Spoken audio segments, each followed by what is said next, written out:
Hello guys, welcome to Generation Rebel. In this video I'll be showing you how to send videos as snaps on Snapchat. So here I am currently on my phone, and the first thing to do is that we head over to Snapchat. Okay, so here we are on Snapchat right now. What you need to do is just click on your memories, camera roll, and just choose the video that you want to upload.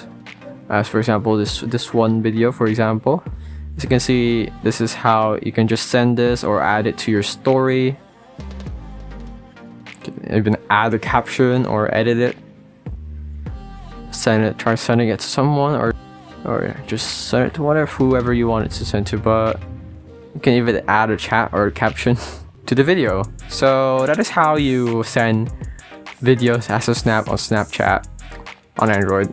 I hope this video helped you. Like, comment, subscribe if it did. This is Generation Rebel saying bye-bye.